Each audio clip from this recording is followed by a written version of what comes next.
All right, so welcome to H2O Mondays on a King holiday. Oh my goodness, we're having a day on.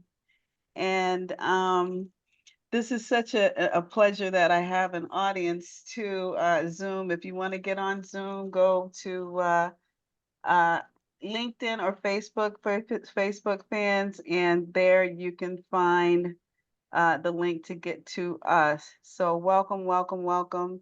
I want to do Happy Academy's credo. We are here because of several things. H2O Mondays was designed because of making sure that we stay hydrated. Water is so important to us. We need it. We also need um, a habit two, which is begin with the end in mind. I'm a seven habits facilitator. And as we get in the habit of healthiness, abundance, alignment, it is so important that we we begin with a win-win end in mind. So not that just I win, but you win too. And then the two Harriets, uh, Harriet Hainsworth. I actually have Harriet Hainsworth. Her oldest child is on my Zoom, so he's going to be on my private session. So welcome, cousin from Boston. He's in Georgia right now. And then Avis is always on. We're still having H2O Mondays because of Avis. And so it's just an honor to have my cousin on this Martin Luther King Day, an honor because I was growing up around them during this time in my life. So, and then Harriet Tubman, who I is a pioneer for freedom and a trooper. She had nothing. You can start with nothing. And out of nothing and out of no way, a way will be made. And she made a way. So with Martin Luther King being the feature here in Atlanta, and it's funny that not everybody in the world knows that Martin Luther King existed because when I worked in another country, they didn't know who he was. So I educated them. But one of the things is the season of nonviolence is going to be coming up. And the season of nonviolence is during the time of the assassination of Mahatma Gandhi and which is January 30th to the assassination of Dr. Martin Luther King, which is April 4th. So during that time period, which is 64 days, we call it the season of nonviolence. And Mother Teresa's recipe for peace is how I found this over 20 years ago, and that's Happy Academy's credo. So I will open with that. People are often unreasonable, illogical, and self-centered. Forgive them anyway. If you are kind, people may accuse you of selfish, ulterior motives. Be kind anyway. If you are successful, you will win some false friends and some true enemies. Succeed anyway. If you are honest and frank, people may cheat you. Be honest and frank anyway. What you spend years building, someone could destroy overnight. Build anyway. If you find serenity and happiness, others may be jealous. Be happy anyway. The good you do today, people will often forget tomorrow. Do good anyway. Give the world the best you have, and it may never be enough. Give the world the best you've got anyway. You see, in the final analysis, it's between you and God. It was never between you and them anyway. So that's one of my favorite things to say because we're on this walk by ourselves. There's only one person like you. You're very unique. There's no one like my audience on Zoom, my audience in Facebook, the kids that were in my house, our family members that we're talking about. There are no two people alike. So with that, what happens is that we want to begin with a win-win end in mind. So each person on the planet wins. The planet even gets to win. And as Dr. Martin Luther King represented a pioneer for freedom, there was a documentary on today called The King in the Wilderness. And it was telling his life from 1965 until 1968 when he was assassinated. And what Dr. King went through when he started to talk about nonviolence with the Vietnam War, everybody turned against him, that documentary revealed.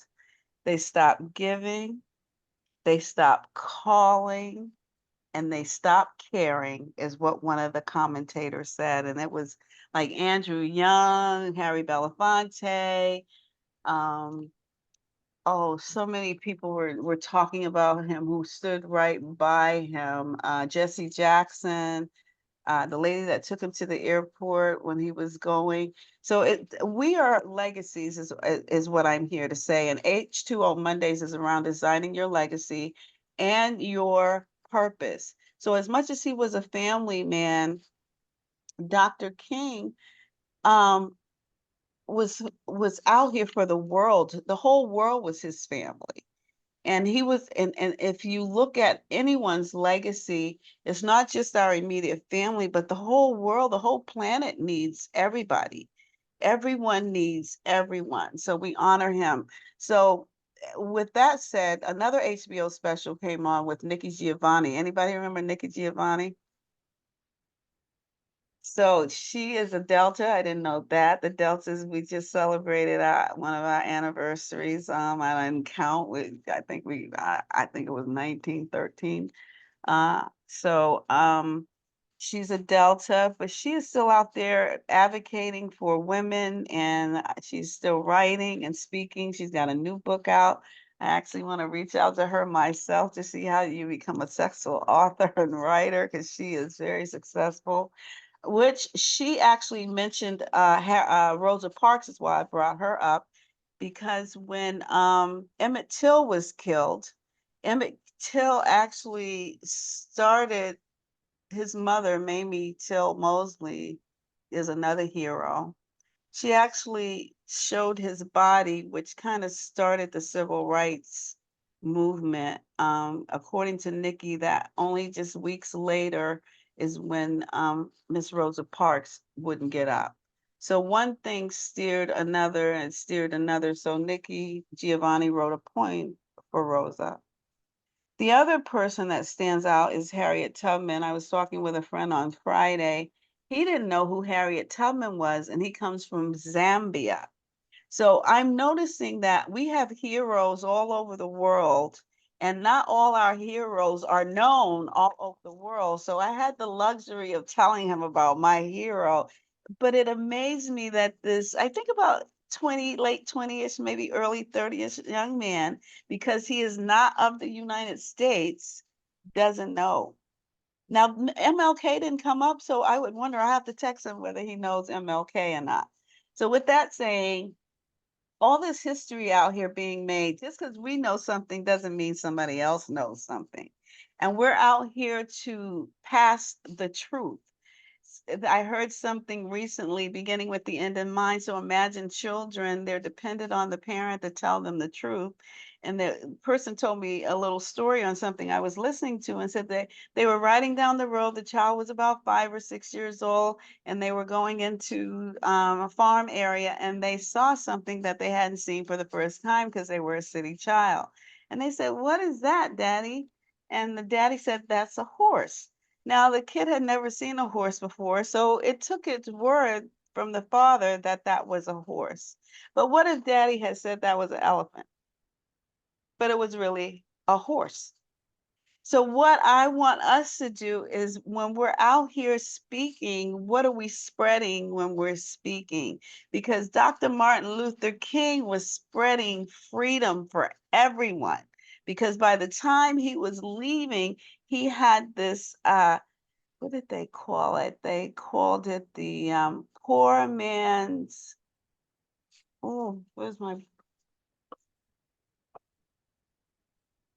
Just in case you guys were talking, I think I got my headsets in.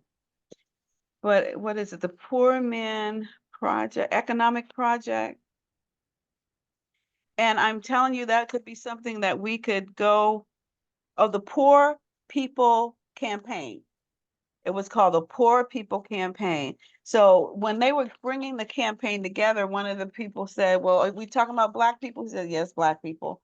He said, "Are we talking about Hispanic people?" He said, "Are there poor Hispanic people?" He said, "Yes, we're talking about Hispanic people." He said, "Are we talking about Asian people?" He said, "Are there poor Asian people?" He said, "Yes, we're talking about Asian people."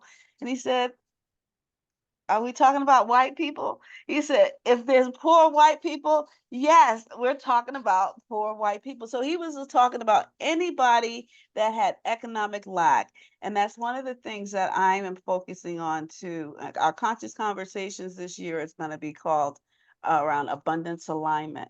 Because either we have a lack mentality or a scarcity mentality, or we have an abundance mentality that there's more than enough. And if we begin with the end in mind that there's more than enough, we're not takers, we're not givers, because so we say, I'm a taker, I'm a giver. They take, or they give. All of it comes from one source. So what I'm saying is that let's be sharers. Anything that we get, we give away because we know that the universe is going to give it back to us. So Dr. Martin Luther King, by the time his life was ending, and he was only 39 years old. If you look at any of his footage, it's like he lived 100 years in those 39 years. And one of the things it seemed like he knew was going to occur is like he was leaving. He knew they said the talk that he gave the night before was like he knew. And when you hear it, it feels like it. So I just don't know nobody knows when their day is going to be. So I like H2O Mondays to decide that let us live in the moment in our mission. Mine is Carpe Diem Seize the Day. Everyone has theirs. I hope you're going to live to your mission. And like I said last week, that we're not making New Year's resolutions. We're coming up with ideas that will allow us to launch into new life. And every day is a new day. So if we use proactivity, which is habit one, begin with the end in mind, is habit two. And then first things first, and I'll read first things first for today because that's the action part. When we pause, you would think Dr. King paused and Harriet Tubman, uh, she would pause. If anybody saw the movie with Harriet Tubman, she would just go into prayer. She would just stop. She would ask, and she was headed out one of her saving our people time, and she was headed one way that she had always been, and something told her not to go that way, and she went the other way. We have an intuitiveness about us, and it's all through beginning with the end in mind, and she wanted to free our people. So today on the 15th, today is also my cousin's birthday, his niece, Jennifer. Happy birthday, Jennifer. So today, because she's born, I remember her being born the same day as Dr. Martin Luther King. I thought that was so neat. And then my daughter, Jamila, was born 5 days later. And then that same year that they were born, we actually had a shuttle that something crazy happened to. So we never know what's going to happen in life. But the reading for Put First Things First, it is important to realize that urgency itself is not the problem. The problem is that when urgency is the dominant factor in our lives, importance isn't. What we regard as first things aren't urgent things. We're so caught up in doing, we don't even stop to ask if we're doing really, what we're doing really needs to be done. And that's what those guys would get in the room and do, those gentlemen that worked around Dr. Martin Luther King. They would get in the room, and it would always just be a few people in that room coming up with conversations about what to do and how to do it and how to change lives. Do that in your own organizations, do that in your family, do that in your units. If people are not talking to one another, like how they abandoned Dr. King, he felt abandoned even though he had his other people around him. Nobody really understood him. And a lot of times somebody won't understand you. Everybody is not going to be understood every single minute of their lives. And that's what beginning with the end in mind is. So when you don't feel understood, one of the things I suggest is a journal, and that you write down anything that you don't understand, and then you write down what you want. Have that abundance mentality, what you would like to create, living your mission. I want to seize the day. So as I seize the day, everybody know I'm an author now, and a part of my new work is getting my book out there. So I'm inspired by Nikki Giovanni that is making a living writing, and I would love to know how to do that. And so please consider getting your copy of Birds of a Feather. We want to keep that sponsorship going, putting a copy of the book in the children's hands that are in the hospital or that are in foster care. I am working on getting in a foster care program for children that are aging out, because some of us may never have gotten the tools that we needed when we were growing up to go out there in the world to survive and make money. And that might be why some of this economic stuff is just still prevailing, because we have to be taught.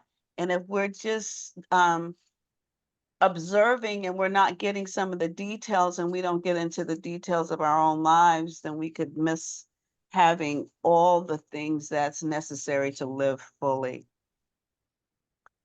Let's see, what was the last thing? Let me see if I can find my notes. I had notes. I said I was going to give you guys the 12 powers this week because I didn't give them to you last week. And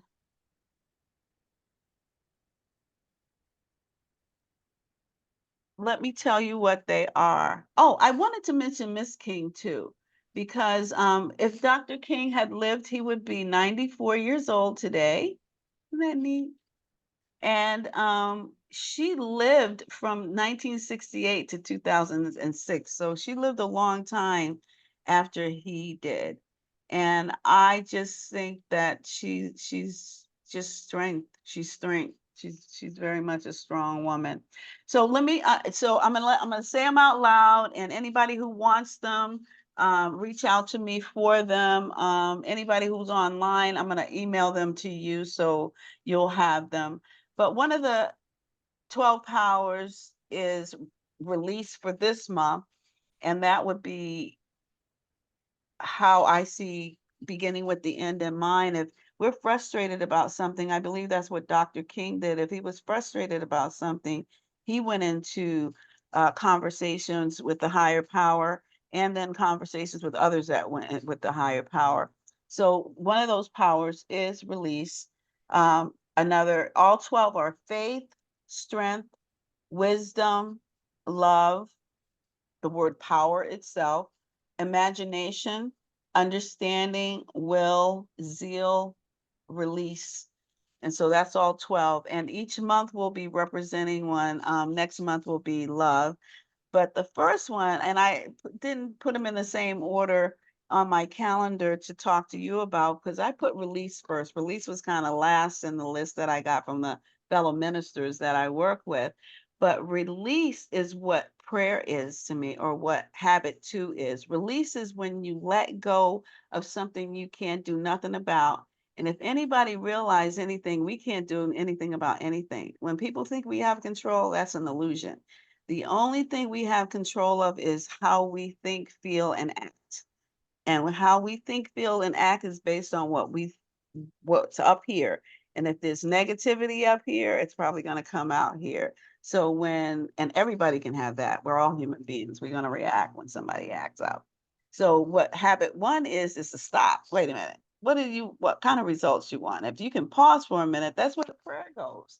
That's or the affirmation or the natural laws, fundamental truth. If you plant watermelon, you're going to get watermelon. So if you plant negativity, you're going to get negativity. If you plant happiness, you'll get happiness. So habit two would be, what are we planting? Once we stop, we're going to plant something better than what we were going to react to. And then, like, put first things first is act accordingly. So with that said, we'll wrap up. I'm going to close out with Mary C. Crowley. I'm Growing Happy Academy, and I used to do home interiors and gifts, and I did a little Mary Kay at one point too. So I've been carrying her book around too, because these ladies really did it. And I think I'm carrying her book around because of a car that I want, and keeping the car that I have. And she was wealthy with cars. She was giving out pink Cadillacs. I don't think anybody remember where the pink people got a certain award level, so I'm like, let me put Mary Kay in front of me. But she and Mary C. Crowley were friends. But Mary C. Crowley did the interiors. So Mary Kay was exterior, which we need. We want to look presentable to the world. But Mary C. Crowley was the interior. And she literally, the stuff that was in your home, but her book is about a daily practice as well. So let me read what I have for her. Put my glasses somewhere. So if you see me in different glasses, I don't know where the other ones are. All right. So January 15th, John 3:16. For God so loved the world that he gave his only begotten Son, that whosoever believeth in him should not perish, but have everlasting life. And that was one of the only scriptures I knew growing up. So amazing that is for today, where we lost one of our brothers that gave his life for us. God created us for fellowship with himself, or itself, or law, when people have a problem with words. He wanted us to love him out of our own free choice. He gave us free will. Adam and Eve used it wrongly, and God devised a plan for his beloved Son to take on form and to provide an expression of how much he is loved, or he loved us. I have yet to meet anyone who, if given enough time, will not respond to genuine love. That is why God sent Jesus into the world, in order to reveal to us his overflowing, everlasting, all encompassing love. God created us for a fellowship with himself, and he provided everything needed for us to experience that fellowship throughout all eternity. Lord, or Lord, put your arms around us and let us bask in the warmth of your love as we learn more and more of thee. So have a great week on Facebook, and I'll talk with my private group. If you want to get on the private call, please sign up with Zoom and contribute, donate. We've got a lot of causes out here, and let's keep this broadcast going. Subscribe to Happy Academy's YouTube page, if you will. Like it, share it, make a comment that when results are positive. Bye, Facebook. All right, cousin Avis. Yes. Yay, happy holiday. Thank you Happy for holiday to you. joining. Cousin, you're on mute. Yes, happy holiday to great inspiration word of enlightenment that has been granted to Happy Academy facilitator and creator